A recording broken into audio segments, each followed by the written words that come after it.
Without further ado, we are going to get started. We will commence this House Majority Policy Committee meeting. I'm Representative Kerry Benninghoff. I live up in the center of the state, home of the Penn State Nittany Lions, who will hopefully have a better year as the year goes on. We are very, very appreciative of you being here today. The Policy Committee is not one of our voting standing committees, but is a committee that allows us to do a lot of research on other issues. Sometimes we assist other standing committees, and oftentimes we'll host hearings in other parts of the state when they may be on the, another part working on the same type of issue. But more importantly, it's a fact-finding mission. So you, as the public and our testifiers, are here to provide us information, and we appreciate it. Our format generally is we'll let the four panelists give their presentation, and then we'll open up for questions rather than after each person dialogues. So on behalf of the Policy Committee, I do want to say thank you very, very much for hosting us today. We try to keep things on time as much as we can. To the Chief Bensel and the Northern York County Police Department, we appreciate you providing our facility here. People may need to come up, get up and down periodic and leave. Don't ignore that, or just ignore that. They'll come back and forth. Before we start, I'm going to ask the members from my left to right to announce who they are, what part of the state they're in. Then I'm going to turn it over to Chairman Gillespie. Representative Gillespie, I want to thank you very much for having us down here tonight. You've been a great colleague to work with and a good leader here in your community.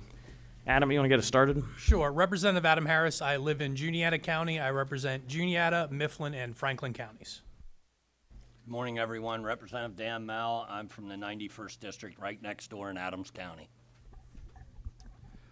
Representative Stan Saylor from York County. I have the eastern part of southern and eastern part of York counties, and I chair the House Appropriations Committee. Good morning, everybody. I'm Keith Gillespie. I represent the eastern part of York County, 47th District, and I chair the House Game and Fisheries Committee. Good morning. I'm Kristen Phillips Hill, and I have the honor of representing the 93rd Legislative District in Southern York County. Who knows how to work a mic? I'm Jerry Knowles. I represent the 124th District, which is portions of Schuylkill, Berks, and Carbon counties.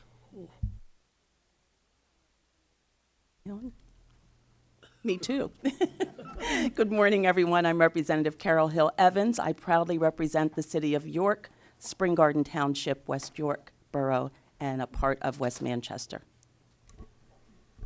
Thank you very much. And before we begin, I also want to publicly acknowledge Representative Harris. This will probably be his last policy meeting. He's going to be moving on. He's served the House for 14 years as currently a chairman of the Liquor Committee. And 16, don't cut me short. Well, you're lucky I'm not in a retirement board. But we are very grateful for your service, Adam, and your friendship as well. I will personally miss you much. Representative Chairman Gillespie. Thank you, Chairman Benninghoff, again, for traveling down here from State College and bringing your team to hear what's going to be, unfortunately, a very gut-wrenching and heart-wrenching story. You look out in the audience here, and these are either people that were directly affected or family members of those that were directly affected of just a horrendous thing that has taken place just about 2 miles up the road here at Suburban Memorial Gardens. And a number of us, Representative Phillips Hill and Carol Hill Evans, and others in the area, Representative Saylor, I'm sure Representative Grove, have received phone calls from family members that don't necessarily live in one particular district, but it is spread out across the county of one story after another. As a matter of fact, I have a compilation here that most of the members would have received via email of these personal stories of how these people have just basically been ripped off as a result of the actions of a couple who own the cemetery that are currently residing in Ohio in a publicly funded facility known as a prison. And the purpose of today is to try to discover what went wrong, if anything went wrong, if there was a missing link, if something wasn't audited or looked into as it should have been, and hopefully put some things in place so that it does not happen again. So with that, I want to thank Chairman Benninghoff for coming down here, taking the lead and allowing this to take place. I want to thank all the participants. We have two panels. The first panel are representatives of families or victims that have been affected by this, and the second panel are going to be experts and those in authority of various disciplines that hopefully we can cobble together the information we need to, again, put something in place to prevent this from ever happening to any of these fine people that are out here in the audience. So with that, Chairman Benninghoff, again, personally, I want to thank all the members for driving. Representative Harris, classmate of mine from the Juniata County area, had to get an early start this morning, and Representative Knowles over here in Schuylkill County, again, having to travel down here, and my York County colleagues and Adams County colleagues. I can't thank you enough for being here. Chairman Benninghoff. With that, I would be remiss to not say that the testimony that's being provided will be available on our website under Kerry Benninghoff Policy Committee. Should anybody want to see that, we apologize. We don't have copies for everybody, but kind of a cost containment type thing.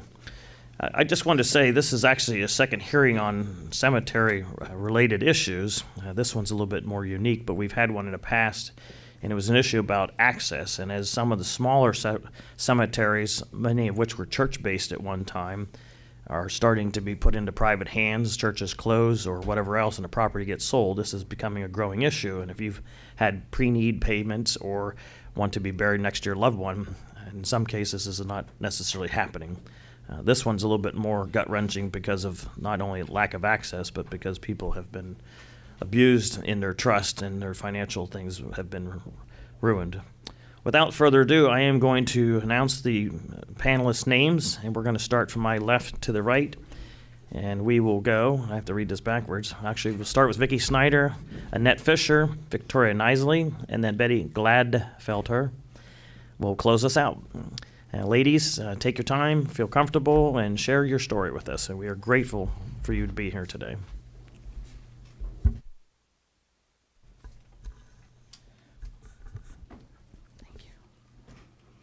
Good morning, Mr. Chairman and members of the House Republican Policy Committee. This is our story. Our name is Terry and Vicki Snyder.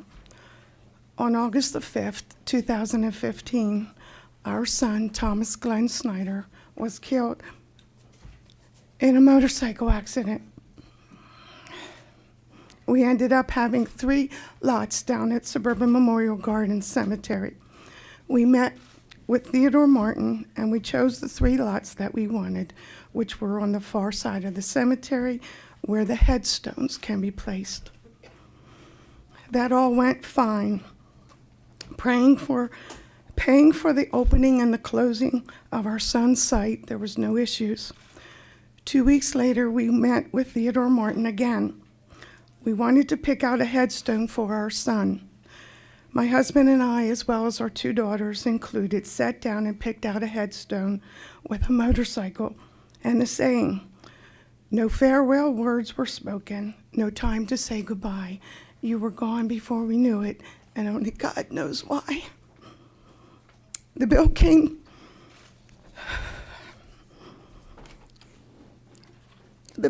to a little over $6,000.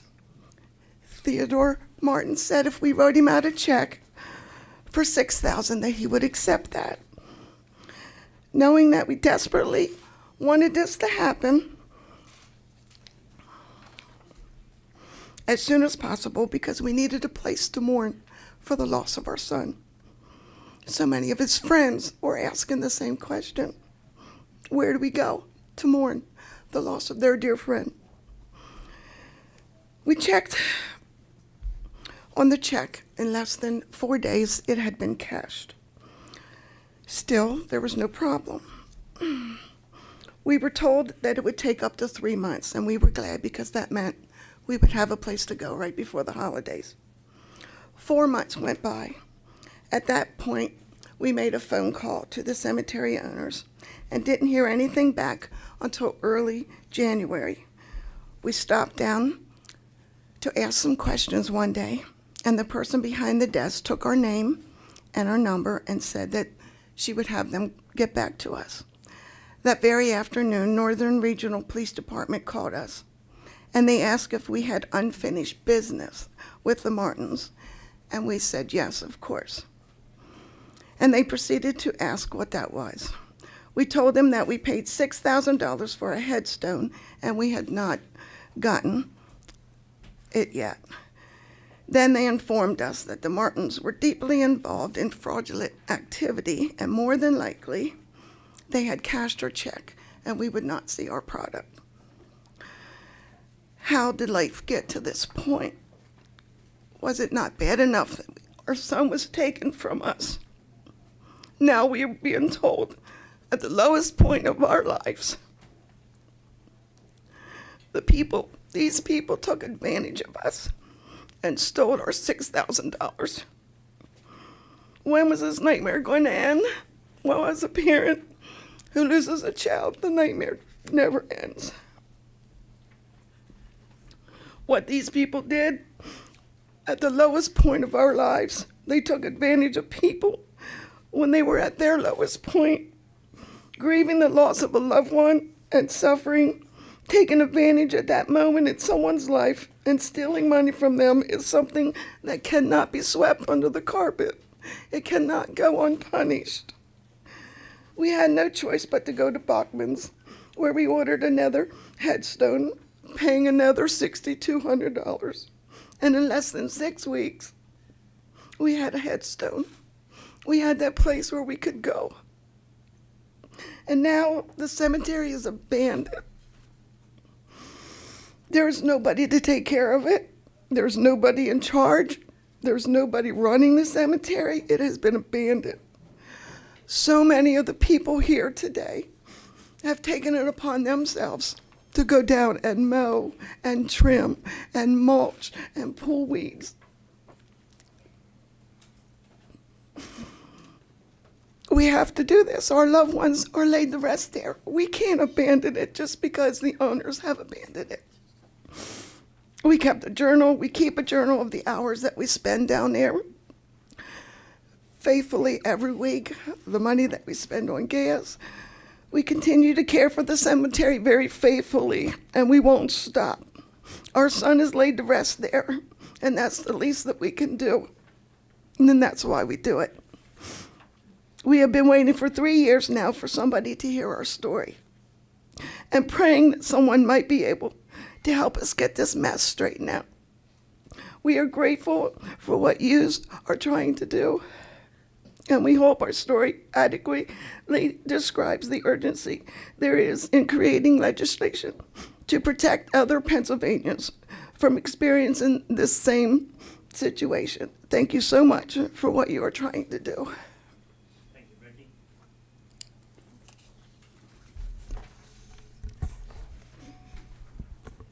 Hello, my name is Annette Fisher, and I am a resident of Manchester Township.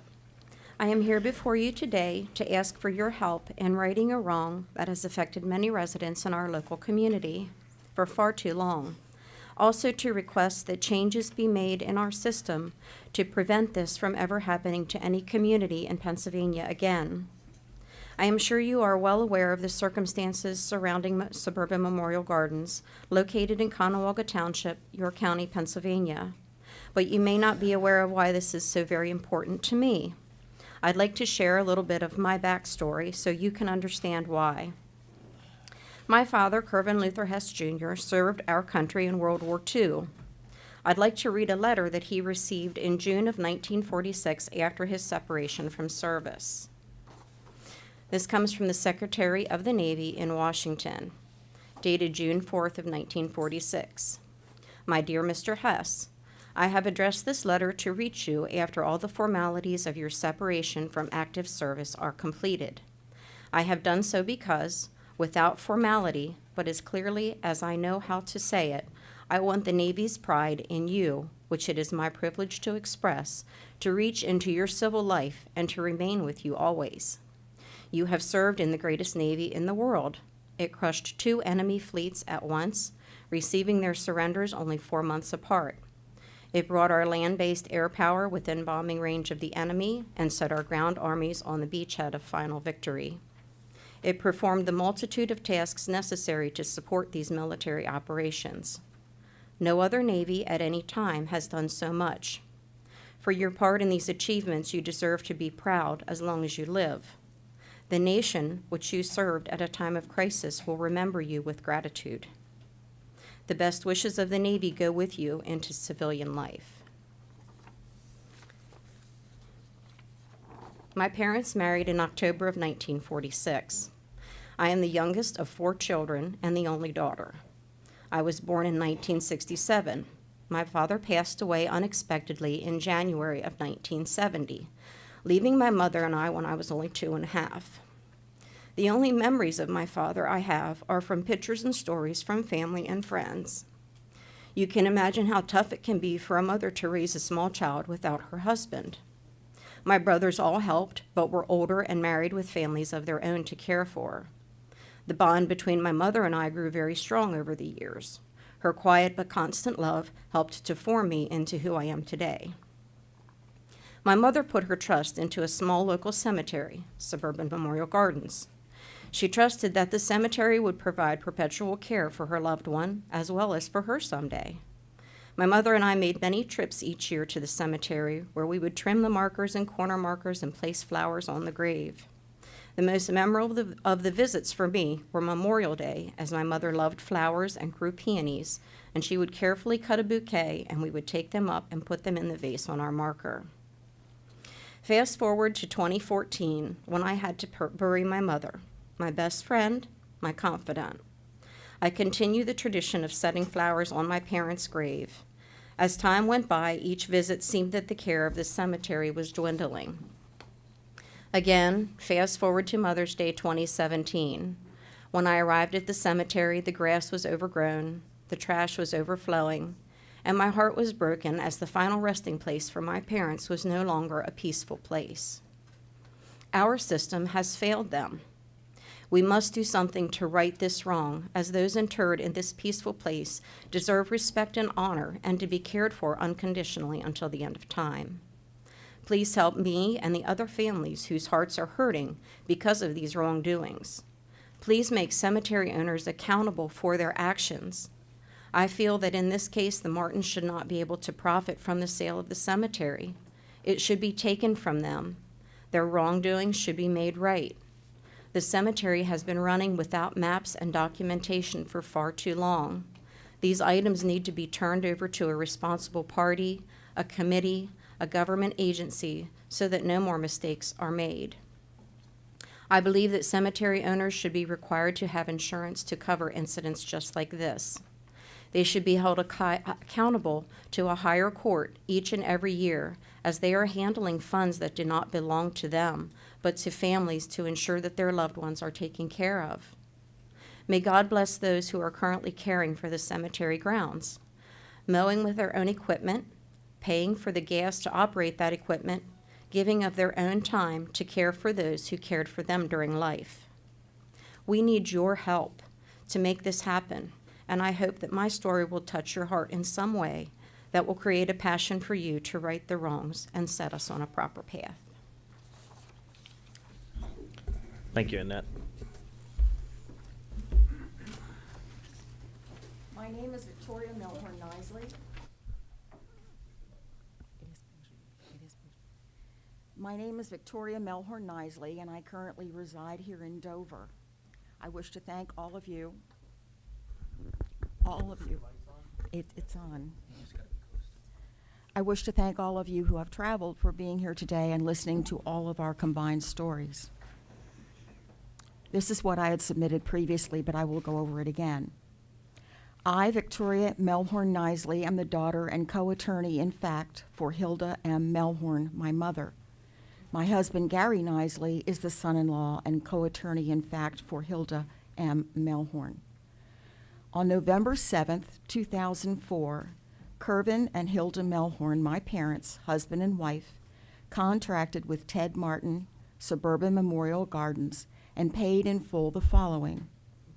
For 2 concrete vaults, $2,350 or $1,175 each. 2 bronze caskets for the total of $5,000 or $2,500 each. On December 26, 2006, my father, Kervin Melhorn, contracted with Ted Martin at Suburban Memorial Gardens and paid in full the following. 2 open and closing burial sites at $2,650 or $1,325 each. On November the 8th, 2015, my father, Kervin Melhorn, passed away. Ted Martin and Suburban Memorial Gardens did perform all obligations contracted for Kervin Melhorn individually.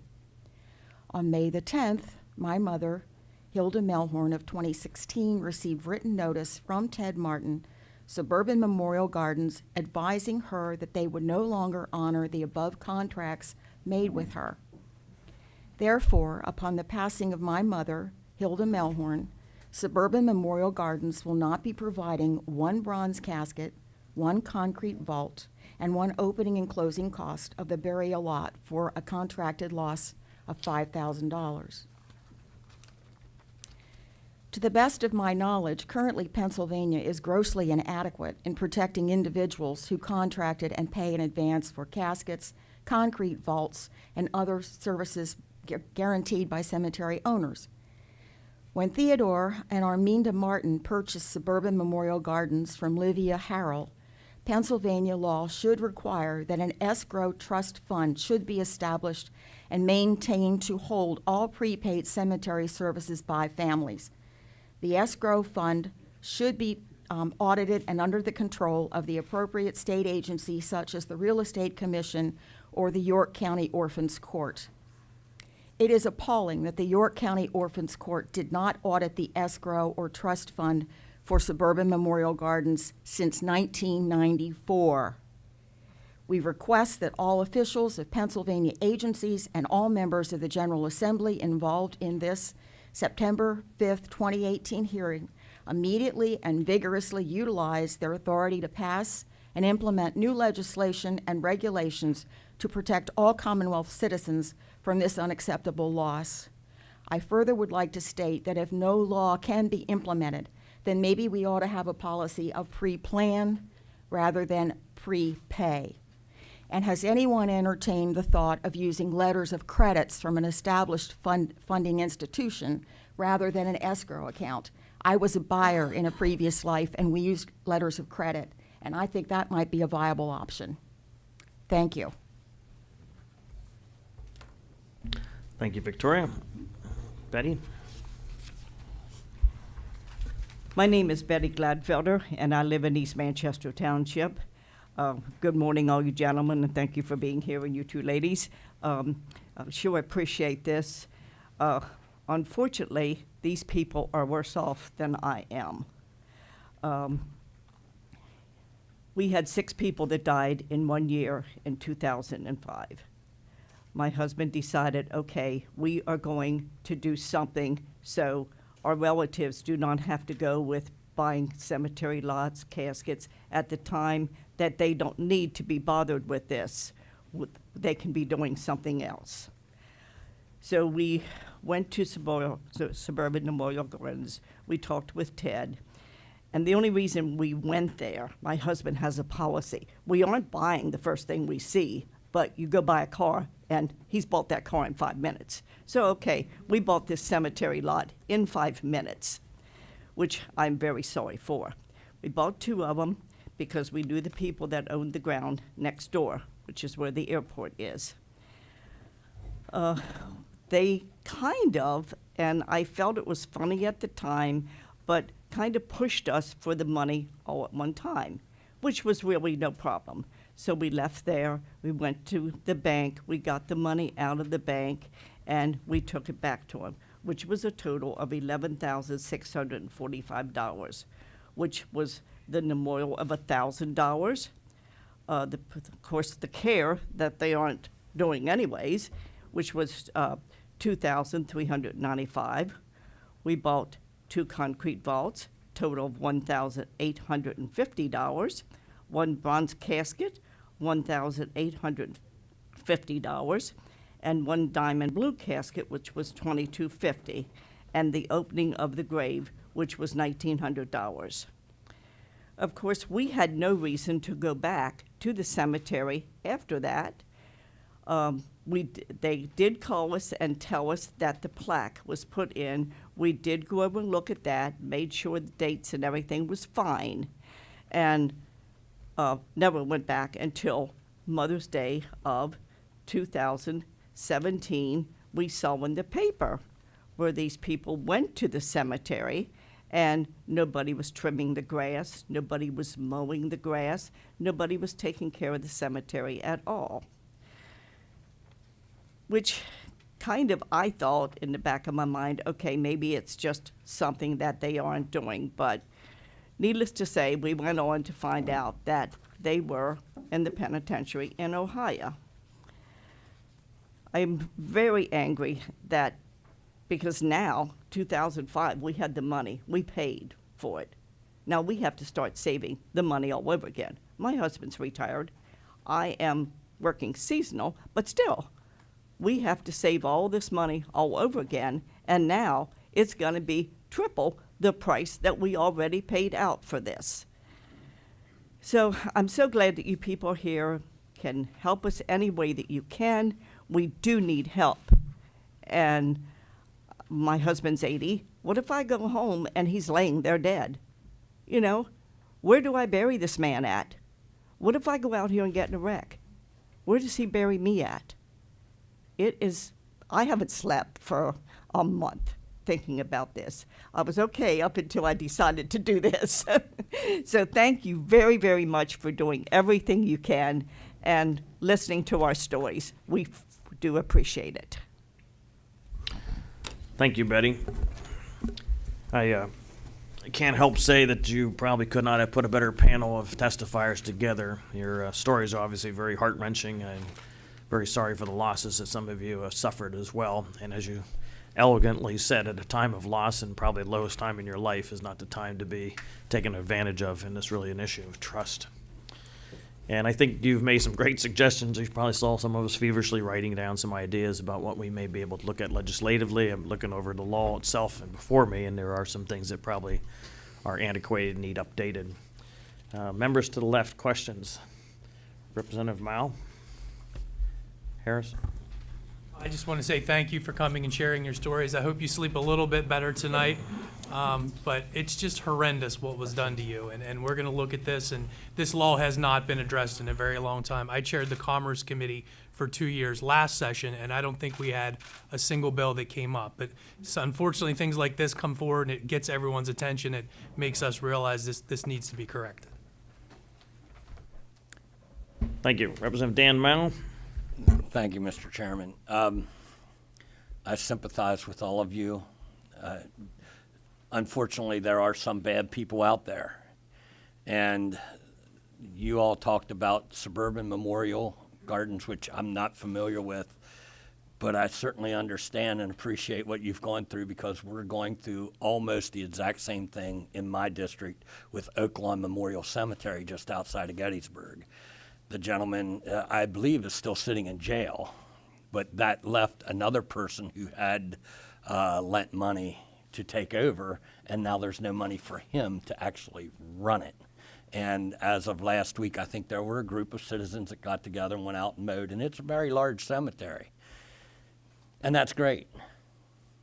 But what happens in a week and a half or 2 weeks from now when it needs to be mowed again, and 6 weeks from now, and who plows the snow so people can get in the winter, and it does leave big question marks, and maybe coming from a construction background, when we escrowed money, we didn't let the person that was building the property escrow the money for you. We actually had a third party, which was usually an attorney, that would escrow the money, and he would release the money as needed, as per the work performed. Maybe that's a thought that we go in this direction if there's multiple problems across the industry, which I don't know how many problems we have across the industry, but there are a lot of overgrown, abandoned cemeteries out there, small ones in particular. I know I've got several in my district, and maybe it is time that we take a hard look at how we fix that problem. Thank you, Mr. Chairman. Thank you all. We'll be followed up by Representative Knoll and then Chairman Gillespie. Thank you, Chairman, and thank you all for your testimony. Much appreciated. Most of the prearrangement situations that I have been aware of, and forgive me for my lack of knowledge on this issue, but we're done through funeral directors. Generally, many people go to funeral directors, and they, and they take care of the arrangement, and the prepayment is made with them. And I'm wondering if in our solution of this problem, I'm going to ask this of the next panel. That's probably the panel I should be asking this of. But was there any involvement in any of your transactions through a funeral director? Yes, we actually purchased the vault from the funeral director, but we still had to go down and we still have to do one-on-one business as far as opening and closing of the grave. And I think now what is happening, because there is nobody, everything has to go through the funeral director. They are hiring somebody to come in and open. I think they're running into a lot of trouble as far as locating the sites because not being able to find markers. But right now, what is being done is the funeral home is paying for somebody to go and open and close the cemeteries as needed. Thank you, Mr. Chairman. Thank you very much. I'm going to shift gears a little bit and let Representative Kristen Hill go before the chairman. Thank you, Mr. Chairman. Thank you to each and every one of you on the panel and all of you in the room. I read all 41 pages of letters that were submitted, and it was hard to read. And it was very brave of you to be here today and provide testimony. I know how emotional this has to be for you. So clearly you have laid out what the two issues are for us today. One is that we need to prevent this from happening in the future. I can tell from all of your testimony that there's not a one of you in this room today who wants to see any other family have to go through what you've been through. And the second is to address the current issue that you're facing, and that's righting the wrong that has been committed against you.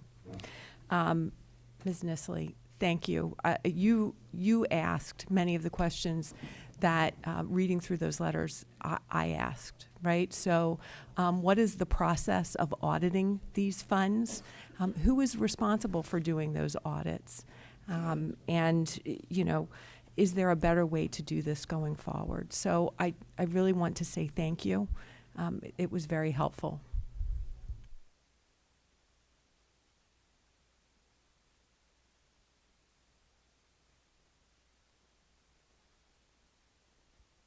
Sorry, we have a little sidebar up here, but I was just trying to get a little bit of comprehension about what is going on with the owners or the past owners, and Chairman Gillespie is going to go over that. Keeping in mind, some of our members are not here today, but they can review this testimony later on as we discuss this and provide this. So I wanted to kind of have an overview of what the current status of the couple who own that facility. Thank you, Chairman Benninghoff. It's my understanding that, and I'm thinking it was almost simultaneous, that they were conducting this operation up the road here a couple of miles the same time they were doing the same thing in Ohio. And there was an overlap period. And it's my understanding they've been convicted of similar type acts in Ohio and are currently incarcerated for, I believe, 4 or 5 years, or for some rather minimal period of time considering the egregious nature of it. And then they will be brought back here to Pennsylvania to face charges relevant to what went on up the road here. Ladies, what you did was commendable, and you represented your families and the folks behind you. While I see hands going up, they want to talk. Unfortunately, we'd be here till probably next Wednesday if had everybody had the opportunity to speak. And again, I can't reinforce the stories that are in here that have been distributed. But just, if you will, and this can be answered by anybody, were any of you told, or were you told by your families that you're representing, that where these funds were going to be held, and did they provide any proof at all to you during the course of time that these funds were indeed safe, or, as we all do, did we just unfortunately trust them too much that it was going to be there in our time of need? Were any of you told that when you were writing these checks and giving it to the Martins of where the funds were going to be held? Yeah. Okay. I understand from talking to some of the people, and I think maybe some of the folks in here, that it almost seemed like they would keep coming back and trying to sell you more things or getting more money over a period of time. I see a lot of heads going up and down. So if they got you for a burial plot, the next thing they were coming back for a casket, and then maybe in an open and close, and they just kept building up on this thing and again, taking the money. Does that seem like that was pretty accurate? The only thing I have in my possession is a letterhead from Suburban Memorial Gardens, which is signed by Ted Martin. Says that thank you for your purchase. Enclosed you will find your certificate of ownership. Please place it with all your other cemetery documents. In case you have need any further assistance, please do not hesitate to call. That basically. A letter, yeah. Yeah. Okay. Again, ladies, thank you so much. Chairman? I just want to go down that path a little bit more on the receipts. So you were not given itemized receipts on any of the things that you purchased? To some, I know some in the back want to the ask contract. questions, or I Just will the get information contract. from some of the rest of you later. Certificate for caskets, Was there any, prepaid buyer certificate. does that show amounts of money paid or just says it's paid?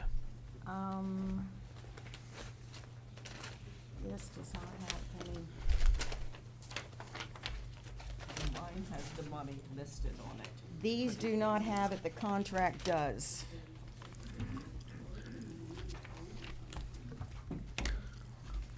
But for the most part, you're not getting kind of real itemized prepaid bills or anything. Mr. Gillespie has a copy of mine. Okay. Yeah, Keith has been very good about supplying some of the information to us.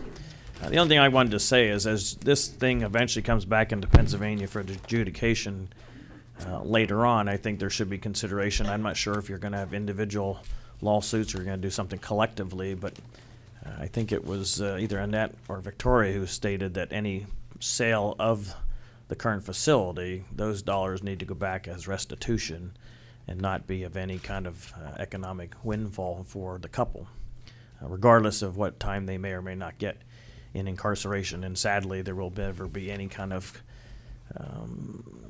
imposing of punishment that will satisfy your angst of what you've gone through. And I'm sorry for that, but we are going to do our very best. Generally, what we are able to do legislatively will be prospectively for future generations, but I would encourage that type of dialogue if you meet with the local DA and things, to say, you know, any sale, restitution should be paid first. I think that needs to be a collective message for you. And we will work very close with you, Chairman Gillespie. We've had multiple conversations. I know this is very near and dear to his heart, and you have our commitment to do our best to try to update the law and make it more consumer protective. And I apologize for any failure on that behalf. Any other members? Further questions? I'm sorry, Carol. And I can ask these while we're switching panels if you'd like. No, go ahead.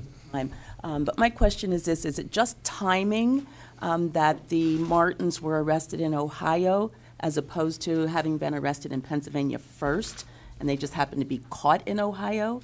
Or are there laws different than ours that they could be arrested in Ohio and not in Pennsylvania? As you know, sometimes one case ends up turning over other stones of prior behavior. These are generally not isolated instances for people who are fraudulently behaving these manners, but Keith probably give a more specific answer. Representative Hill Evans, that's a great question, and I think that maybe it came to light more in at least first in Ohio before it came to light here. They seemed like they were very adept, unlike people who scurry around in the middle of the night performing nasty things. They were very adept at doing it during the daytime and in other states. So they got caught, and the process got started there before we had the opportunity to take care of them here in Pennsylvania. I also wanted to just commend Chief Bensel and his police force, because I know when some inquiries were made, they started connecting the dots pretty quick and started to realize we got a chronic problem here and jumped on that. So kudos, you guys got a great police force here. Ladies and gentlemen, thank you very much for your testimony. We will exchange out the first panel for the second. I'll be right back with you. Here's a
All right, ladies and gentlemen, if we can get back to our seats, we'll get things rolling again.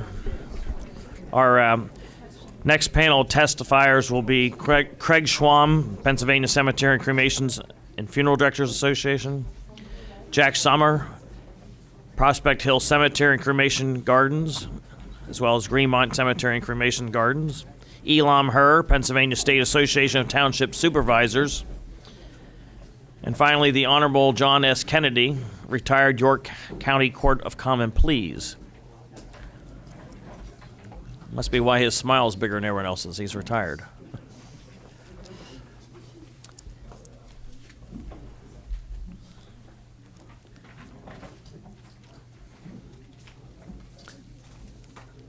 Gentlemen, we will do as we did with the last panel. We'll go from left to right and not open up for questions until each of you are completed, and we'll do it collectively. Members, be think of your questions, and I'll be jotting down who those want to ask questions when we finish. Without further ado, thank you all for being here. Some of you got to hear earlier testimony. We look forward to having good dialogue with you as well. Mr. Schwam, I hope I said that properly. If not, my apologies. Yes, Representative. Very good. Thank you. Well, you're on. Thank you very much. Yes.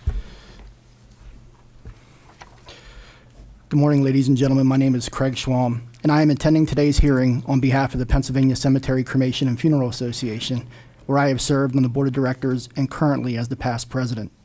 The Pennsylvania Cemetery, Cremation, and Funeral Association is a not-for-profit professional association that promotes educating its members, networking opportunities, professional guidance, consumer services, and maintaining the highest ethical standards in the death care profession. In addition, I am also in attendance today as a resident of Conewago Township, where my family has resided for the last 13 years, and to support our community and Representative Keith Gillespie. I began my career in the Commonwealth of Pennsylvania 25 years ago, working as a seasonal maintenance attendant while attending Lock Haven University. I have worked my way through the ranks to president of Leadham Incorporated, an independent management company that manages cemeteries and funeral homes in 4 states.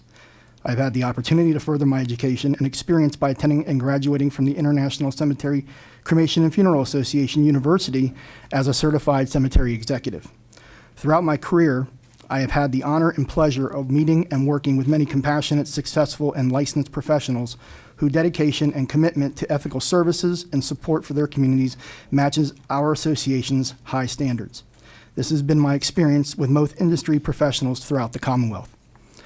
Unfortunately, the illegal practices of the Martins clearly do not meet the high ethical standards that our association demands, and ultimately betrayed the very families they were supposed to serve.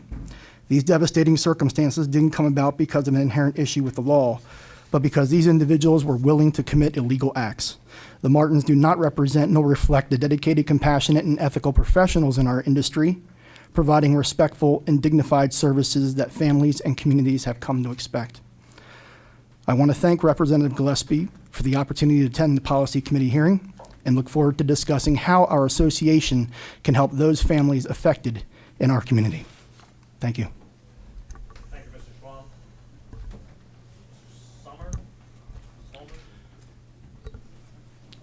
Summer. Very much like the very hot season we're having. Good morning, ladies and gentlemen.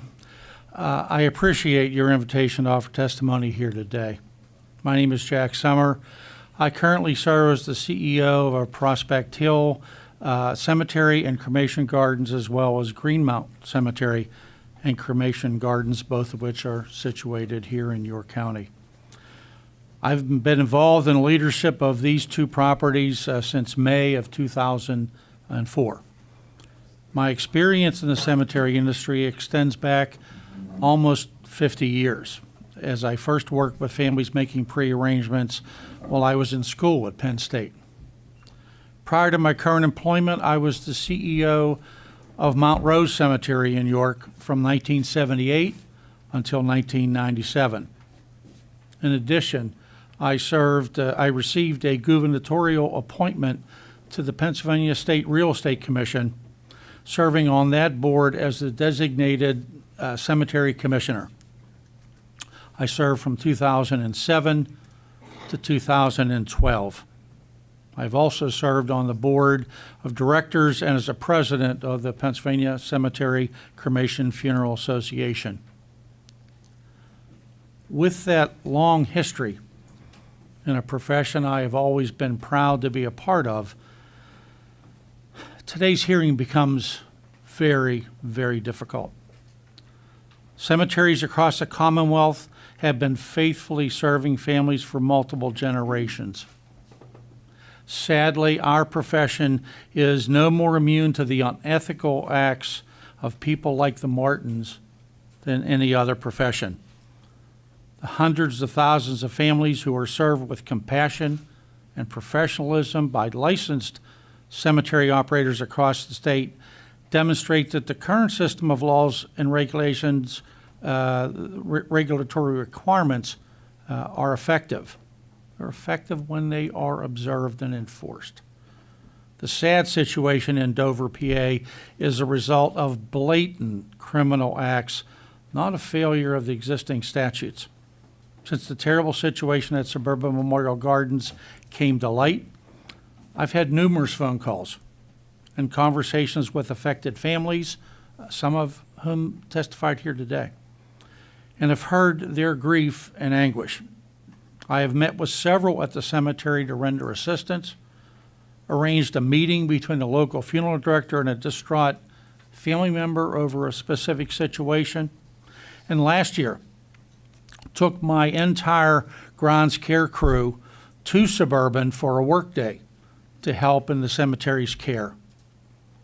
My hope for today's meeting is twofold: to participate in a dialogue that helps the appropriate parties better understand our existing legal regulatory requirements, and also to work together with all parties involved to alleviate the current circumstance at Suburban Memorial Gardens, to assist the families to return the property to the place of dignified rest that they originally sought. Appreciate the opportunity to be here. Well stated. Thank you. Elam? Apologize, Mr. Herr. We've been around for a while. No problem. Thank you, Mr. Chairman and members of the committee. My name is Elam Herr. I'm the Assistant Executive Director for the State Association of Township Supervisors. I will not read my testimony today, but ask the members to read it at their convenience. And as the chairman said, I am around, so if you have questions beyond today, you know how to get a hold of me. We have limited experience with cemetery fraud, but the issue of cemetery maintenance, or the lack of maintenance, is an issue that many of our members have faced and have asked for guidance. But I want to be clear that most of the maintenance issues we hear involve older abandoned cemeteries, those without any further lots to be sold or burials to be held. In a lot of cases, these are old and in some instances, historical cemeteries. There are hundreds of abandoned cemeteries, some large, some small, from large commercial cemeteries to family plots. The question is, who is responsible to maintain them? The law says that the owner, but who is the owner when the cemetery is abandoned? These cemeteries could have been formed by a private commercial endeavor, a private cemetery association, a family on a portion of their property, a nonprofit, or a church, each with a viable stated purpose, but cemeteries fill up, families move, property is sold, and the church ceases to exist. And finally, the owner of record cannot be found and the cemetery is abandoned and not maintained. No matter what the cause, the township finds itself in an unfamiliar situation. They have to make the hard choice, step in and maintain the cemetery, or leave the situation alone. But in many cases, pressure is put on the elected officials to act. Section 1536 of the Second Class Township Code authorizes townships to enact rules and regulations for the location, operation, and maintenance of cemeteries in the township. In most cases, except for the location, zoning, most do not want to get into overseeing the operations of the cemetery. Yet the code goes further by authorizing the township to notify owners of abandoned or neglected cemeteries to perform maintenance, or the township will do it and charge the owner. But what if the owner is long gone, in this case, prison? or the church ceases to exist. Who is the township to charge? The answer is the residents. And that is not always looked at favorably, especially when it is a large former commercial cemetery that was to have reserves to cover future maintenance. Remember, by taking on the responsibility to maintain the cemetery, the township is taking on an obligation in perpetuity. And even when there is funding in the permanent lot care fund, is it sufficient to cover the costs without local taxpayer subsidies? Then there is the issue of the township not only having to maintain the cemetery and pay for it with local tax dollars, but if the cemetery is active, meaning that lots have been sold and burials may still take place, or there are lots that have yet to be sold, the township has to pay a registration fee and maintain a $50,000 permanent lot care fund. What is ironic is that the family, nonprofit, or church, any of which could have abandoned the cemetery, did not have to comply with this requirement. We contend that neither should the township. I don't know if I answered any of your questions, but I have a few for you to contemplate. 1, what is the incentive for the owner of a commercial cemetery to continue to perform maintenance after all the plots are sold and there are no more burials? What is the benefit of owning and maintaining a cemetery once the permanent lot fund balance has been depleted? Title 9, Section 305 of the Pennsylvania Consolidated Statute stipulates that a permanent lot care fund is to be created and funded for the perpetual care of the cemetery. Is the amount in today's dollars sufficient? As I stated earlier, $50,000. What is a reasonable amount to guarantee that if the cemetery is abandoned, that there is sufficient funds so that local taxpayers are not footing the bill? And finally, what about nonprofit and churches? Should they have some guaranteed maintenance fund? Finally, townships do not want any additional unfunded mandatory responsibilities. If they choose to accept such responsibilities, that should be their decision. But it should not be forced upon them, especially as the default entity when the owner neglects or totally abandons their responsibility to maintain the cemetery. Now, Mr. Chairman, you asked me a question before this panel started about Ohio. We did not find anything substantial different than Pennsylvania. I will say Pennsylvania's laws are very minimal. But we did look at Illinois, and Illinois has 2 acts that the committee may want to look at, and I can get the site for them, but it's the Cemetery Care Act and the Cemetery Oversight Act. Both of those are pretty extensive. They require things that our act does not. It has far more extensive oversight of ownership and operation of private cemeteries, higher trust funds and bonds, and their comptroller, the state's comptroller, can investigate fraud and levy heavy penalties on owners. So that may address some of the issues that you're looking at today. It doesn't address issues of when a cemetery is abandoned. With that, Mr. Chairman, I appreciate this opportunity to present our comments, and at the appropriate time, I'll attempt to answer any other questions. Thank you. Thank you, Mr. Herr. Judge? Well, I'm guessing I was asked to be here because the current group of common pleas judges probably would have indicated they couldn't be here because there might be issues that would come before them.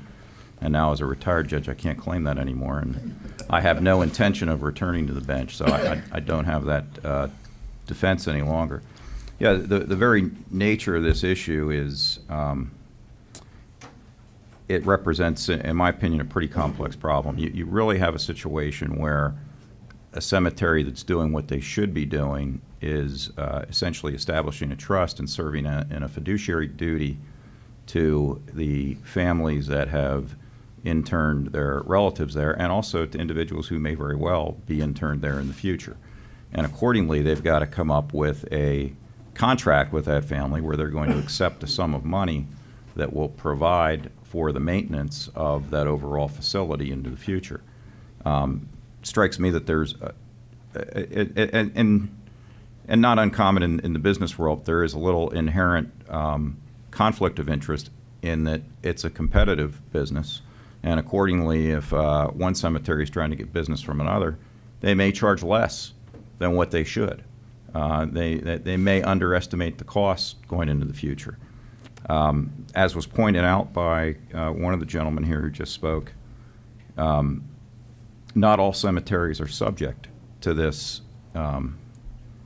requirement either. And if you travel around the county, if you're a bicycler like I am, you might find these cemeteries with 4 or 5 graves that maybe are a family cemetery plot that you only recognize because of the headstones.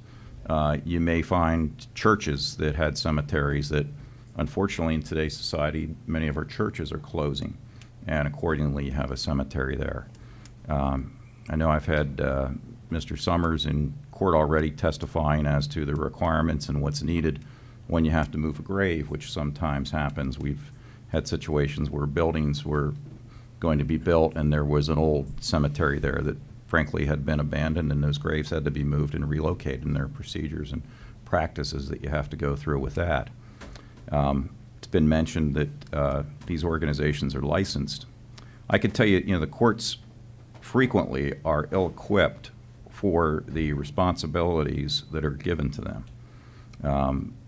Number one, to try to request every court of common pleas in the state of Pennsylvania to go out and find the cemeteries in the county, and then determine what cemeteries are subject to the requirements of the law and make certain that they're followed through is a task that really I think would be difficult for the court system to accomplish.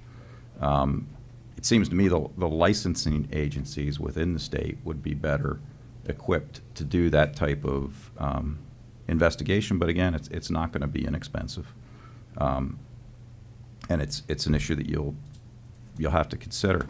At one time in York County, we had the luxury of having one judge who was the Orphans Court judge and who did nothing but Orphans Court work. I took the position of Orphans Court judge when Judge Blackwell retired, took it more of a default position. She retired at the end of 2013, so I served there in 4 years. When I took the position from Judge Blackwell, I was also the judge that was responsible for the DUI treatment court, the York County Drug Court, the York County Mental Health Court, and I had a full civil caseload. And then when Judge Strabilcock was deployed to Afghanistan, I had to take his duties as the Veterans Court judge. So I had about 3.5 days of my week spoken for through treatment courts, and then had a day and a half left to handle Orphans Court duties and civil court duties. And of course, the Orphans Court duties, you have the older adult abuse cases, you've got your adoptions, your guardianships, all of those various things. And I know the Court of Common Pleas is busy. They have not been fully staffed for at least the last 6-7 years. Not to say that that would make a difference. There is an audit clerk there who does review audits. Frankly, we never had any litigation concerning a cemetery audit while I was on the bench.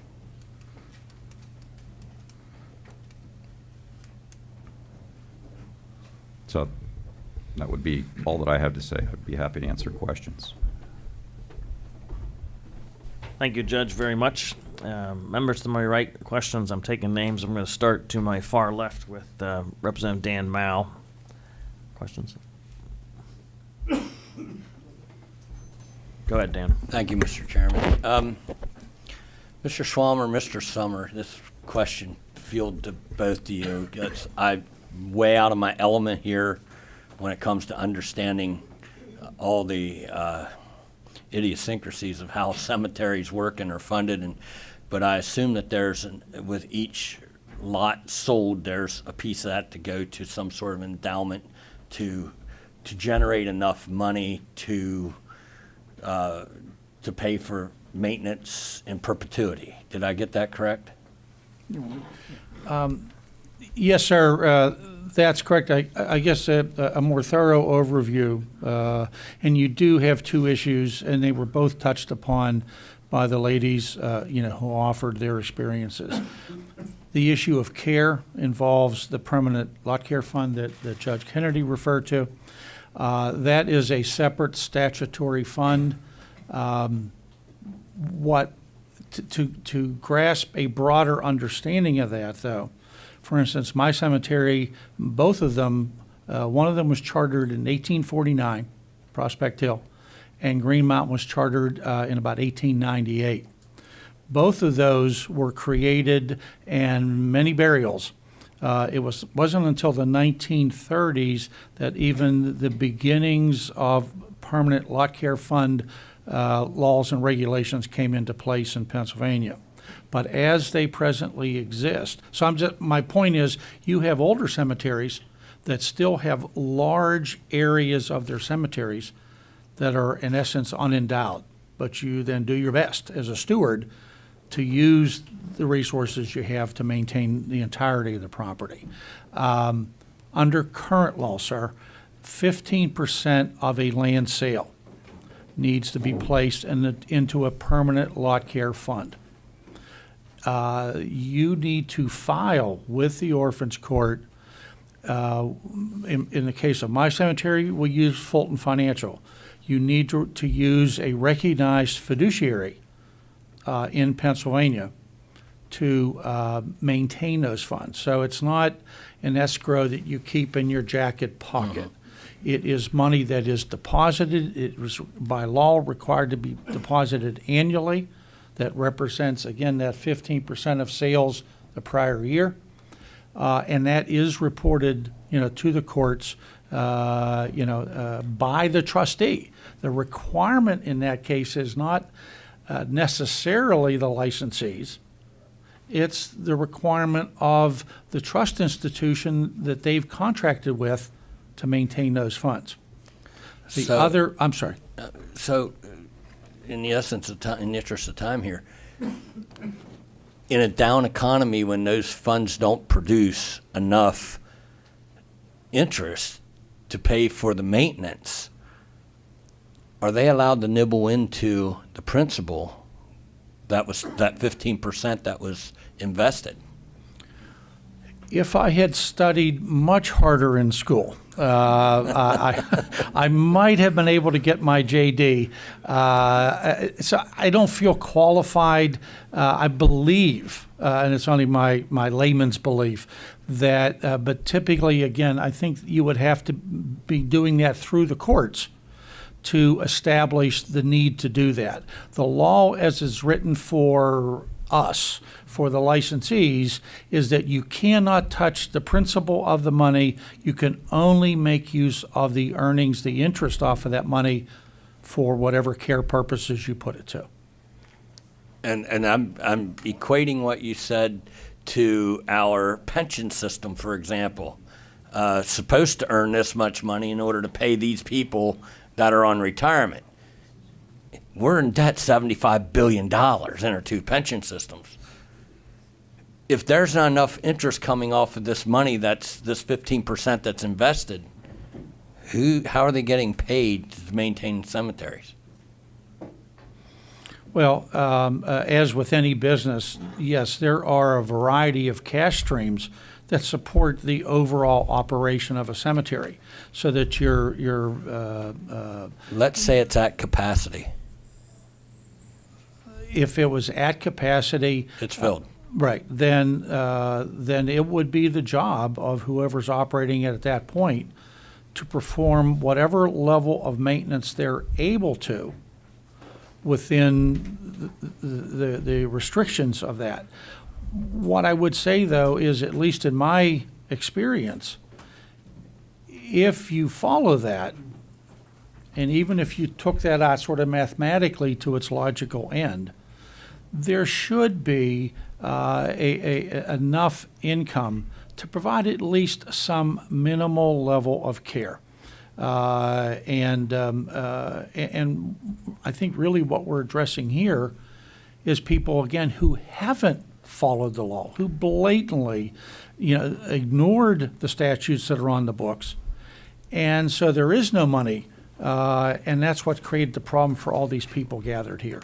And one last quick question. Are all cemeteries, whether it's a private church cemetery, family cemetery, or a public cemetery, are they encompassed under the same law, or is there different regulations for different ownerships? Sadly, no, sir, that's not the case.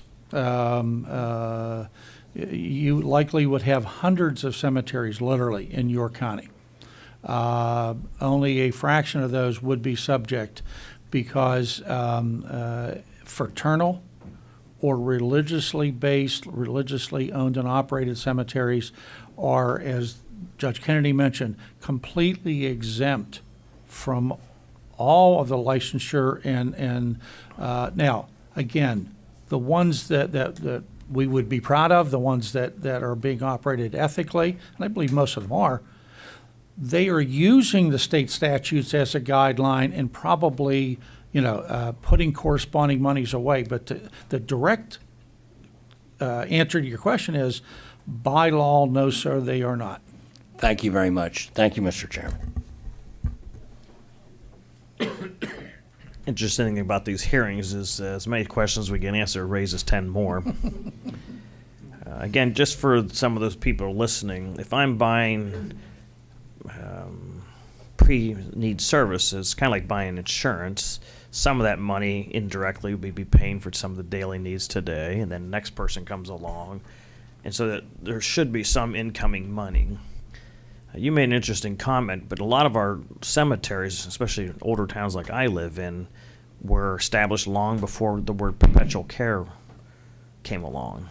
And so they become inherited to the local townships and municipalities, which is a very costly thing. I mean, Center County, in my town, we actually try to use county inmates to help mow around these things, and sometimes it works, sometimes they don't, but they don't want to be out there mowing any more than anyone else does. And it becomes very, very cumbersome. Just a thought out there. I have 100 questions. I actually have a question for the judge, and we'll move on to the other members. Age-old question as far as when we adjudicate things, are we punishing behaviors or are we trying to deter future behaviors? And I'm hoping as a retired judge you can kind of be blatantly blunt with me, but is there anything that you see in these instances that we want to deter someone else, that we could do better legislatively to deter someone else from doing it? I mean, as you said very well, fraudulent behavior comes in everything. We just pick up the newspaper. Unfortunately, money is attractive to some people and larger pots of money. But if our laws are, one, to punish those who've done something wrong, and two, hopefully, to change behaviors or deter behavior, is there any suggestions you have? And whether you can't come up with it today, maybe you want to share it with us later. But I've often wanted to ask judges those, because you got to go by the law we write. So if we're going to change anything, help us write it. I spent a fair amount of time on the phone with Mark Zerby, who's with Keith's staff, and that was earlier, or maybe it was last week, but I've had about a week to think about these things, and it frankly, it reminds me a little bit. You mentioned the pension crisis, and I remember was it the 70s or 80s where we had the corporate raiders. I think it was Victor Posner came into Pennsylvania, bought out McCrory's, stole their pension fund, and ran it bankrupt.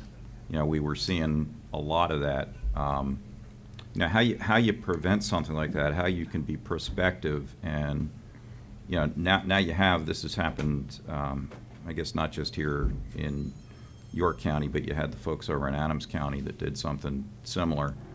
How you prevent it from happening in the future, I think these guys could give you more insight on that than I could. I don't know. It's called, they're called trusts for a reason, because there's certainly a level of trust that happens when you turn your money over to the cemetery, and you're trusting that they are going to take care of that cemetery plot even after you're gone. That's the whole idea behind it.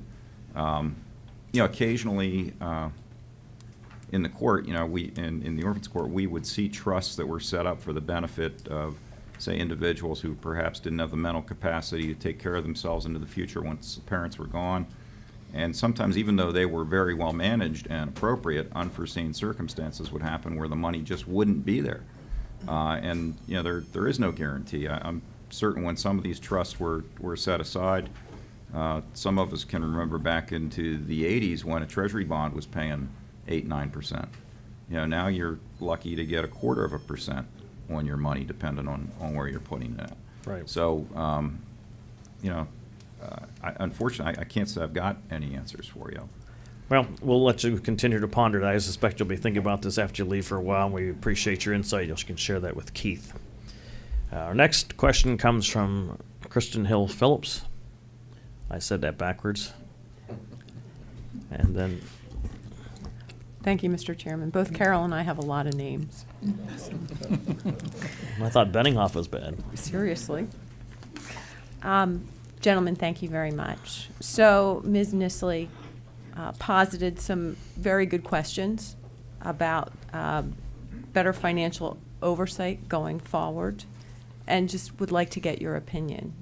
When I read all 41 of these letters, the thing that struck me is who audits these funds to assure that the money that is supposed to be there is actually there. I went through the code. What is it? It's Title IX, Chapter 3 really has to do with the deposits of the finances of these funds for permanent lot care. Based on Mr. Summers' testimony and response to Representative Mao's question, so it appears that the trustee, the banks, the individual or the companies that hold these monies are the ones who are responsible for providing that information to whom? To whom does that trustee report the amount of money in trust for perpetual care to? That report is generated and filed with the Orphans Court in York County on a biennial basis. Okay. The Real Estate Commission, when every cemetery that is subject to the regulation needs to be registered in the state of Pennsylvania, as Suburban should have been.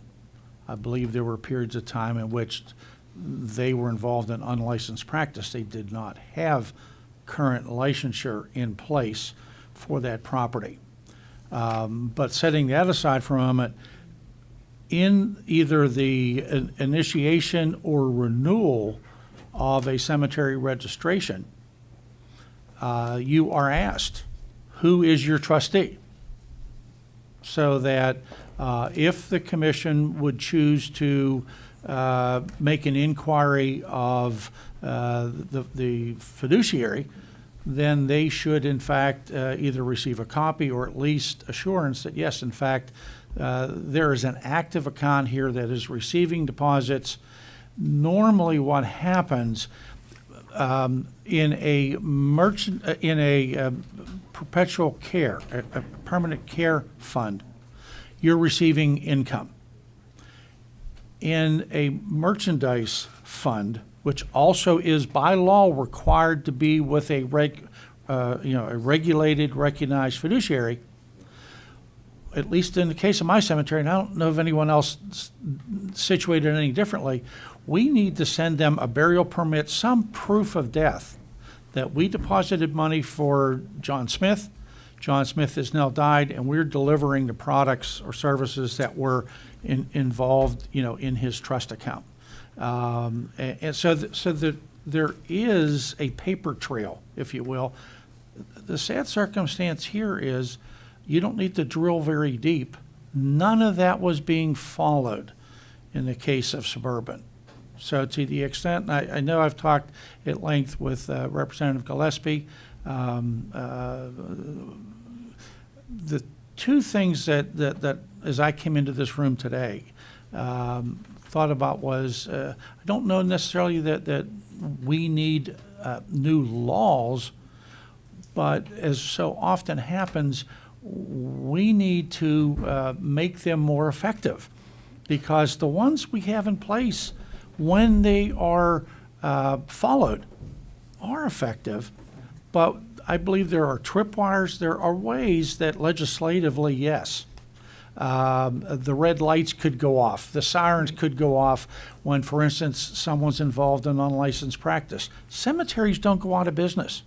So if a cemetery's registration's not renewed, it would be my argument, it was my argument when I was a real estate commissioner, that should automatically trigger a field investigation. But it doesn't currently under law. I can't speak to each case, but my answer to the best of my knowledge is no, it does not.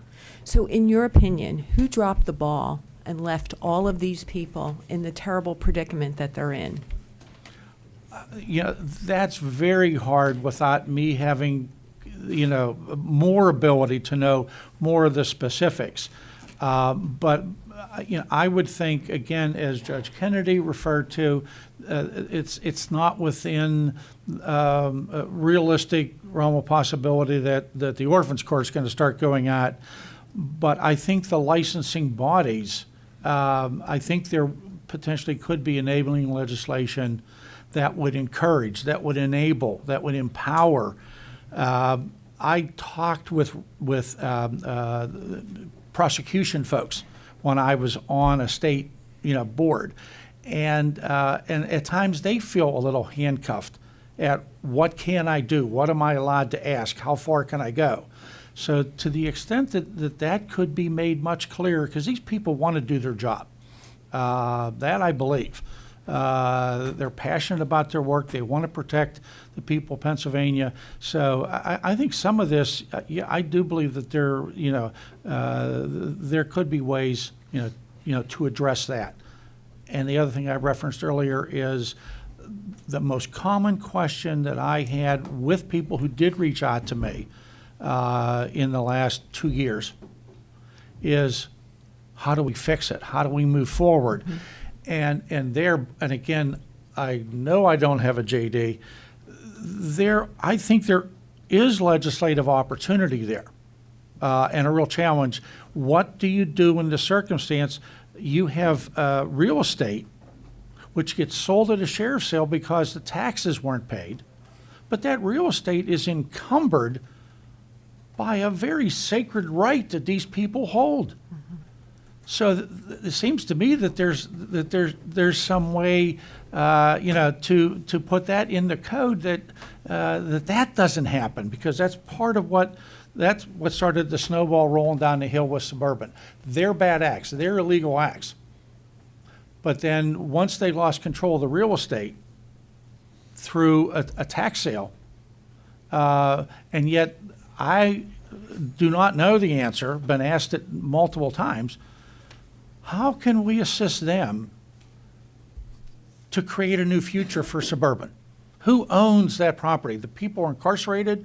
It's likely that they will be incarcerated decades, certainly into the next decade, based on what they're serving presently and what Pennsylvania has awaiting them.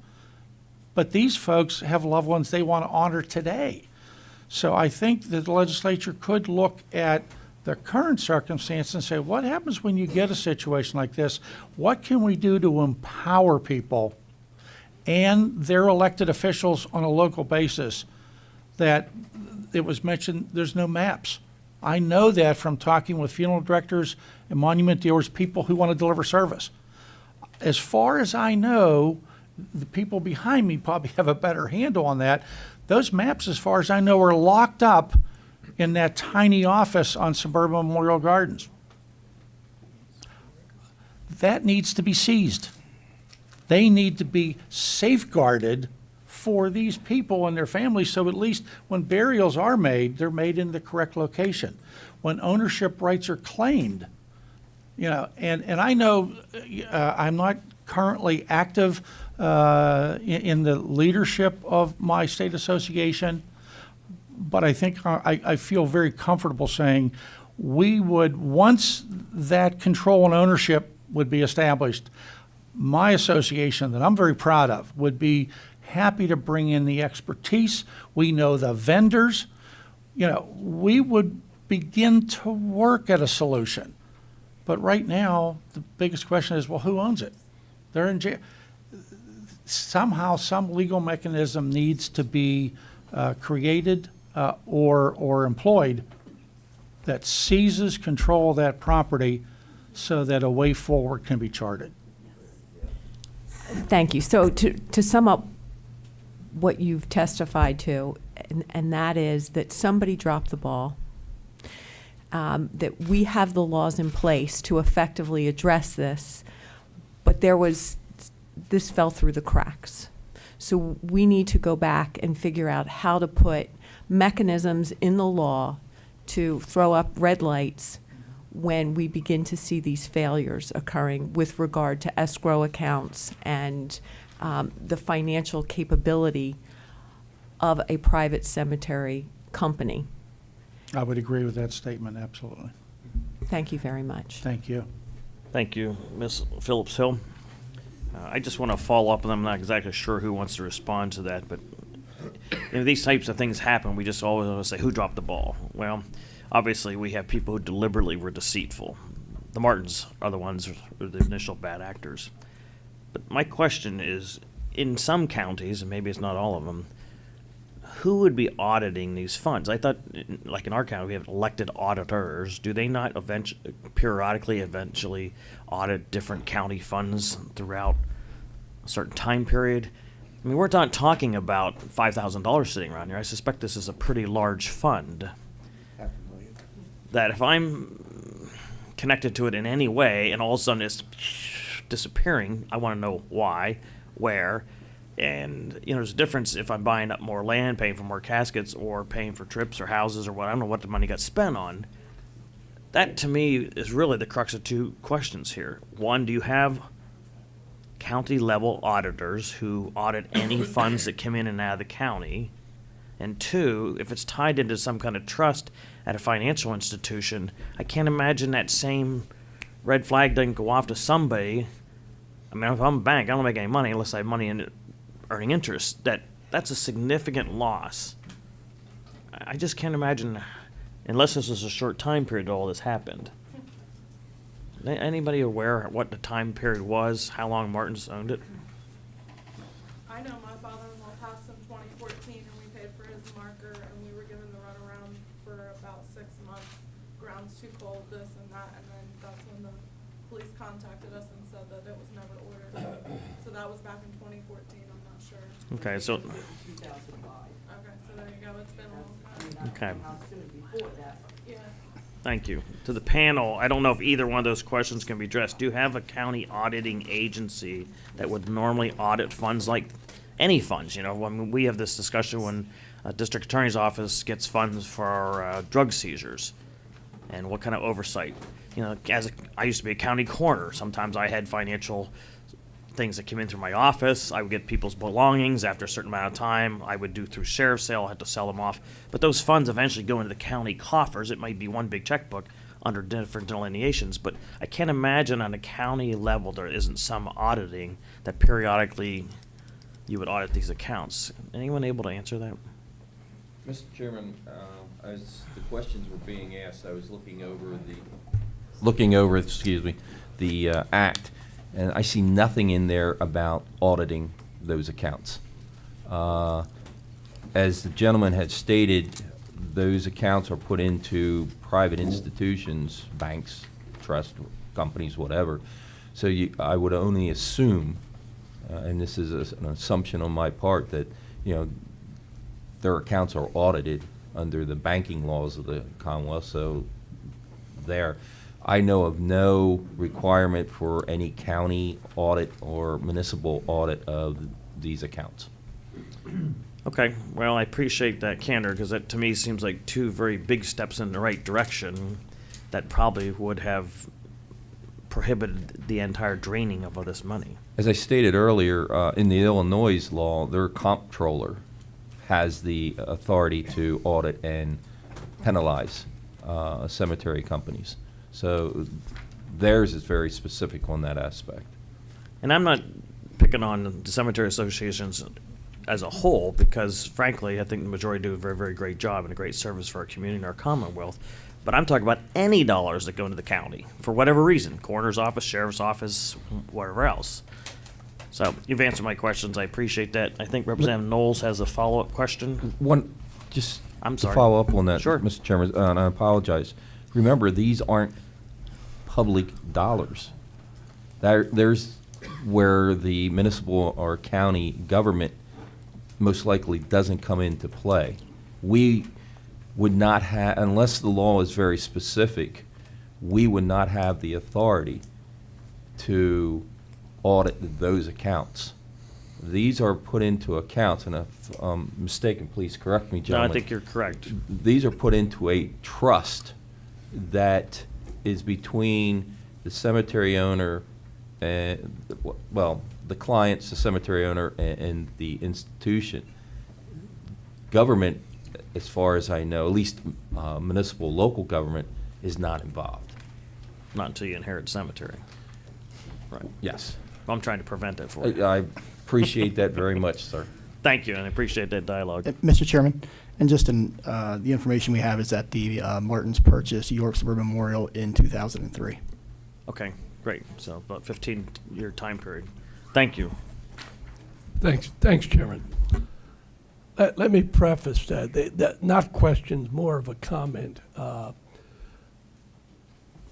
Martins, for what they did in terms of taking advantage of deceased people and families at their most vulnerable time in their life, is despicable, and they should rot in jail. And I hope that they do. But having said that, as I sat here and listened, particularly to members of this panel, I have private cemeteries I have at least 2. And they're probably the best run operation of all the cemeteries in the district that I represent. They do things right, very similar to what the Mr. Summer had indicated.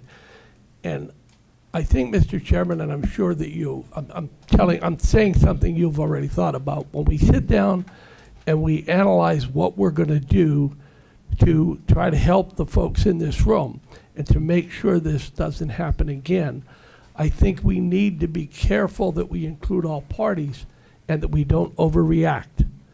We in government many times overreact, and I don't want to, I want to do what we need to do that's reasonable for someone who's doing what they should do, but will hold those that don't want to abide by the law accountable. So I just think that we need to be thinking about unintended consequences as we move through this process. And I want to thank all of you for testifying today.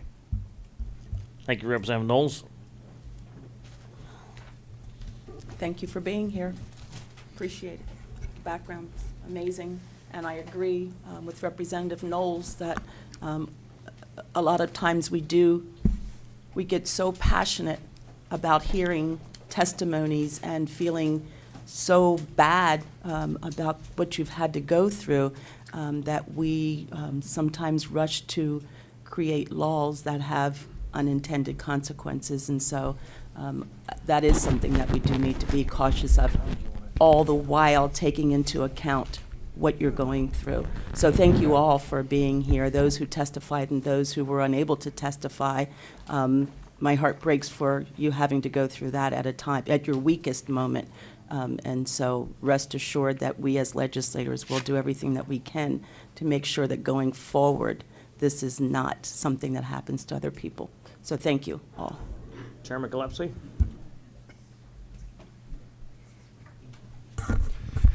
Thank you, excuse me, thank you, gentlemen, for coming out today and offering your expertise. My head's spinning here. I'm just trying to wrap my mind around the legislation and the statute. And Jack, I guess Jack Summer, I'm going to turn to you. We have 2 Jacks here.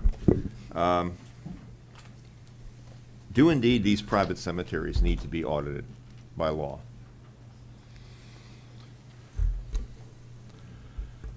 I guess I would respond to Representative Knowles that my concern, Representative Gillespie, is that kind of by and large what we're hearing is that those who are following the current statutes are doing it for probably hundreds of thousands of Pennsylvanians correctly, timely. So many of the stories I heard, as heartbreaking as they are, involve out and out fraud. You come in and buy something and it never gets delivered. Right. You get put off, you get told that the foundry is on strike, whatever excuse. Yes. That is no different than the contractor who takes a deposit and never shows up to put your new siding on. Isn't? And I don't mean that, obviously the Commonwealth has a burden to protect consumers, in that regard. But again, as you and I have discussed at length, I'm concerned about, again, how we get this community and the people represented behind me, moving forward. When, for instance, my funds are presented to the Orphans Court, that in essence is presented as an audit, because whether it's Fulton or whether it's Council Trust that handles our merchandise fund, they are also licensed. And they're very mindful, and they're ensured that they don't want to be presenting false or misleading information. It's not my brother-in-law. This is another business person who has his own life's work to protect. And again, when you look and see the problems, usually what you find is that there is no trustee. The money was never put away. And as I said in my earlier testimony, I believe that there are tripwires, there are ways, and I have no problem with audits. But I guess I would also suggest, because our general interest here is in the health of the cemetery industry as it serves the families of Pennsylvania. And many of those small cemeteries that I heard referenced are going through a real sea change with the adoption of cremation. We are burying our dead, we are honoring our dead differently than we did a generation ago. So my concern relative to Representative Knowles, what I don't want to see happen is that we in essence impinge, we negatively impact the people that are doing it right today. Because of people, you could enact 10 laws, and they would just stay up later at night trying to figure out how to beat them all. I'd love to have never been at this meeting because that there never have been the cause of this meeting. And I'll work with anybody on any legislative panel to not have another Theodore Martin licensed in Pennsylvania to do what he did to these people. But I think some of this, again, goes back to Representative Knowles. I would urge caution on overkill, but more those nuanced, if there's unlicensed practice, why doesn't that instantly set a red flag up? I think there are, fixes like that. And are there ways? Yes, the Orphans Court doesn't have the resources. But could the legislature enable the flow of communication between that regulatory body who's receiving those reports and the licensing body?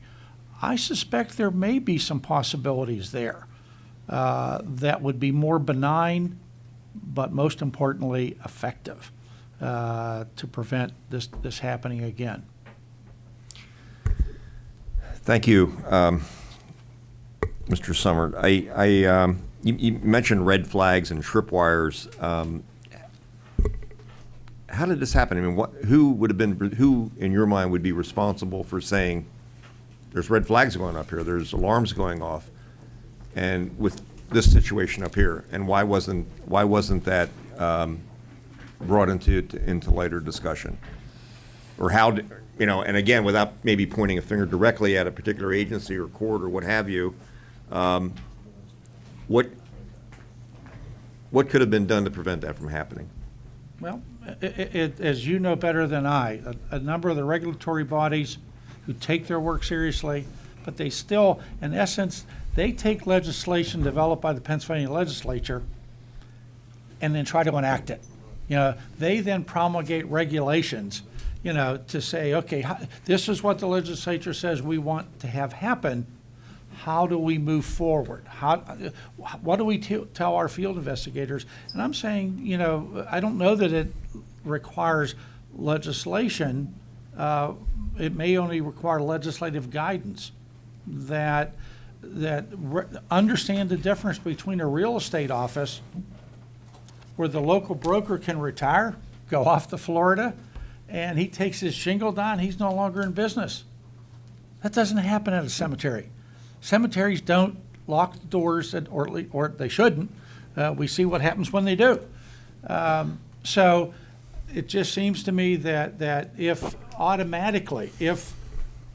that regulatory body were directed by the legislature, because they're trying to follow your rules. You know, they're trying to follow either the law or the spirit of the law, as has been passed by the legislature, say, no.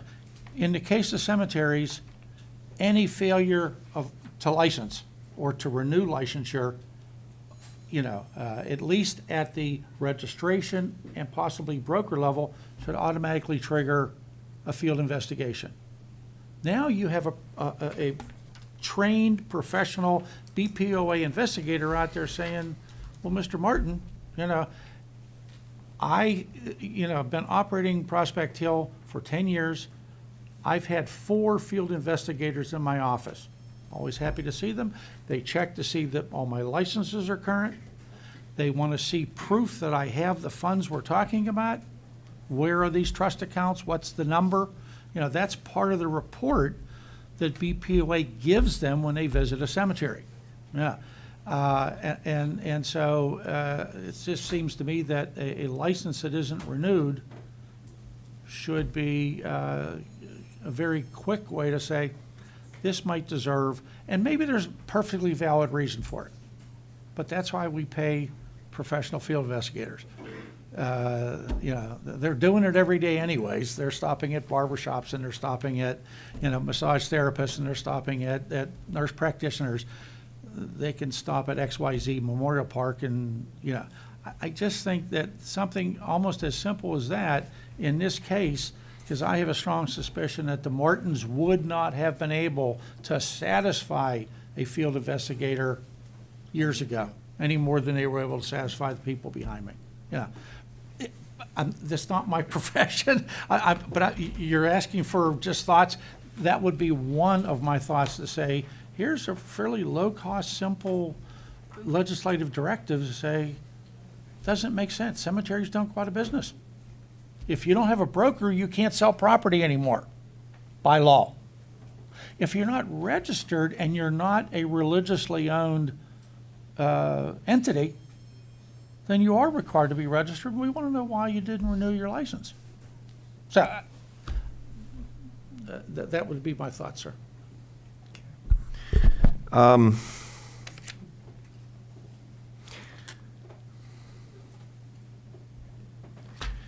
Okay. You mentioned earlier, Jack, about going forward and trying to assist these people that are back here, and I'm sure a lot of them are wondering if there's anything that can be done. We have the owners of it that are sitting in the jail in Ohio, and goodness knows how long they're going to be there, and then they're going to come back here to Pennsylvania for that case to be adjudicated. I mean, at some point in time, are there taxes that are paid on a cemetery? I mean, is this thing going to go to a sheriff's sale? And if that case, who would bid on something like this with $500,000 in liabilities and escrows or deposits that these people have made? How would you, and again, we're thinking out loud here and talking out loud here just for the sake of discussion and to maybe find something to pursue as we go forward. But how would you see this potentially resolving itself up here with this piece of ground? Representative Gillespie, I am not intimately involved with any of these, but I know I'm aware of solutions such as lot owner associations. I believe one of the ladies that testified, she and I had a long conversation about that. But the problem is, again, they need help. They need officialdom to sort of cut a path for them. But you could have a 501c13 nonprofit cemetery group formed by the lot owners, people that care about that property. And I know that my association would be happy once. Our problem is we can't do anything any more than they can until legal ownership it is a unique situation where you have an underlying asset of real estate that's so uniquely coupled with a business. You can own a car dealership and sell the dealership, but not the real estate. Well, the car dealership moves across the street and buys land there. Right. Cemeteries don't live in that world. So, that's where I think I see some legislative attention would make some sense, is how do you empower these folks, whether it's another owner, I can't speak to who that might be, but what I know, not in Pennsylvania, but, in other states where they've had these kind of isolated problems, they've set up a separate organization. And yes, the strictures are very tight because you already have an injured group. But you start your operation and you begin working out of cash flow to solve old problems. You work with your vendors to try to, so that over time, you get the cemetery back up on its feet, and it can begin over time because I guess the good thing, if you will, really would like to find a better word than that, but the circumstance is that demand for those services or those goods is not instantaneous. Not everybody wants their washing machine the same day. Mm-hmm. What they want is that sense of when it is my time, there's going to be something there to assist my family along the lines of my original. So whether that, again, begins with a nonprofit organization, whether that begins with another owner who can go in with the understanding that no one in their right mind is going to walk into this circumstance and say, day one, I'm responsible for all this. That's a fool's errand. But if you say, no, this is a proud, supportive local community, yes, they'll keep a very close eye on you. And there are strictures that we put in place in this unique circumstance, but we're going to work together to rebuild this circumstance. If I had to bet, the nonprofit Lot Owners Association would be, in my mind, the most likely successor organization. They're, in essence, doing it now, ad hoc. They are making sure the grass gets mowed. When I was there with my whole crew last year, we did mostly remulching, cutting shrubs, things that we have bigger equipment and we thought would be of more help. They actually had the cemetery mowed very well. And I was very impressed. But that's what speaks to why I've been in this business for 40 years. Because that's love. You don't, on a 95-degree day, load up your John Deere on the, behind your pickup and go out to Suburban and mow the grass without that being an act of love. That's a powerful force. And I think the legislature and our association could work together to chart that way forward. And mostly the Martins need to be dealt out of this circumstance. They should have no claim, no right, no, other than serving time for the injury that they've caused. So. Thank you. I sit on the Professional Licensure Committee as another charge in the General Assembly, and the executive director of that committee is here. I've also been in contact with the executive director of the House Judiciary Committee, and going forward, we're going to be looking at a lot of the things that were discussed here today. Just one other thing that you had mentioned about seizing the maps and so forth that we're hoping are within that office. Would you see that being done through Northern York County Regional Police that has jurisdiction over that, or the York County District Attorney's Office, or the State Attorney General's Office? Who could we contact to get those maps in a safe place? Again, I only know this anecdotally, Representative Gillespie, but I believe that what was referenced earlier, the Franklin County circumstance, the Sheriff's Department, seized the records and then took them into, in the Sheriff's Office for safekeeping. But then that allowed funeral directors, other licensed professionals to access that. And then again, if a way forward is created, then those maps, could then be made available to that successor organization. Everyone I talk to, whether it's Mr. Bachman up at Bachman Memorial Works, Leon Leber at Leber Funeral, they're flying by the seat of their pants. Yeah. It's helpful if you're burying Mrs. next to Mr. And it's marked and they know, but Lord help you if you're burying in an area where there are no burials around. So clearly as a community, what we don't want is to inflict any more pain on these folks that, the burial that was made was incorrect, now we have to correct it. The sooner that those records could be seized and made available to the appropriate licensed parties, I think the sooner you could begin to map a way forward. Thank you. If I could ask the other Jack, Your Honor, contacting the Sheriff's Department to seize these, would you see that as the way to go, or do you have any other suggestions? The Sheriff's Department wouldn't be able to seize anything unless they had a court order to seize the matter, so it would be a matter of getting a court order. There certainly was a crime committed. I don't know whether the district attorney's office would consider putting together a petition to ask the court to direct that those records be seized. Certainly all parties of interest would have to be notified, which would include all lot owners. It would include the Martins, regardless of the crimes they've committed. They're still a party in interest. So, what procedure would be followed, I don't know. Whether the DA's office would take the position that you're really looking into civil remedy, they're not going to get involved, I don't know. Obviously the County of York wouldn't be an interested party. If there were a homeowners association, obviously that would be an interested party. I would think any individual lot owner would have the right to petition and do that. But from a legal standpoint, frankly, if you're talking about hiring a private law firm, I think you're talking about a significant expense because of all the people that need to be notified and the procedure that would have to be followed. So if a particular one of these individuals wanted to get the map for their site, that would be it. It wouldn't be seizing the entire cemetery. If we just had one person ask for the records be seized or the maps be seized.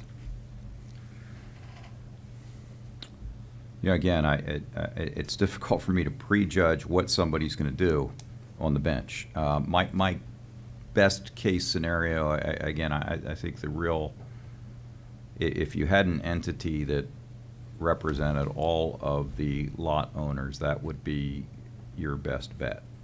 And unless someone's aware of a state regulation, a regulation within the licensing department that requires that information to be provided upon request, something of that nature, I don't know. Understand, I understand we're hitting you cold on this thing. I believe Representative Christian Phillips Hill had a question. It was just a very quick follow-up, and that is, if these records are seized and taken, who becomes the caretaker of those records? Who's the entity, the person who maintains those records so that Lieber and all the other funeral homes across York County can access them when they go to bury an individual?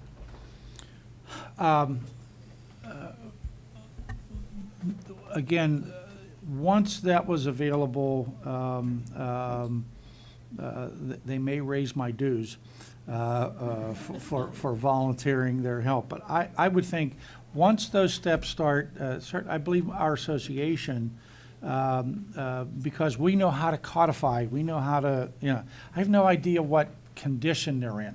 I know in reading some of even in the press, that some of the charges in Ohio were relative to their poor record keeping. So I'm not saying we're going to find gold, but we're going to find something.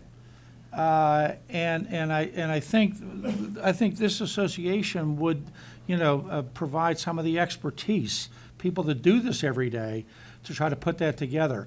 You still need a guardian to those records. Again, I believe in my earlier example, I think that literally was the sheriff's department. But with digital scanning today, it's not that hard then to replicate those. That becomes a working file, and the Holy Grail, the master copy, is still in someone's safekeeping and possession. Not that they've done anything morally, ethically, or legally up until this point, but would they have been required to file a copy of the map at the State Real Estate Commission or any place else? Okay. Chairman Benninghoff, thank you so much. Thank you. We appreciate the good dialogue here and your expertise. We will not resolve everything today, but this gives us some good steering points, and I hope that this dialogue is not the end, it's the beginning of the dialogues you may have with us in the future for future references. I know some state associations are represented here today as well, so we'll continue this. To the families, our hearts and prayers go out to you. Your losses are tough enough as it is, and I think we need to keep in mind that most people that go into the funeral business, whether owning a cemetery or providing the care for your loved one, do it with a good heart and want to do the right thing. And we need to let the law do their job and adjudicate those who choose not to do that. But I also want to thank Representative Gillespie. Keith and I have some common interest in healthcare in our past, and taking care of patients has probably led us to come to legislature, take care of people in a different realm. And I think you've got a really good representative here. We appreciate you having us down, and we'll look forward to brighter days tomorrow. So this meeting's adjourned. I also want to thank my staff and the audiovisual crew of our House Policy Committee and for the Chamber, because they will provide us for our other members. So thank you very much.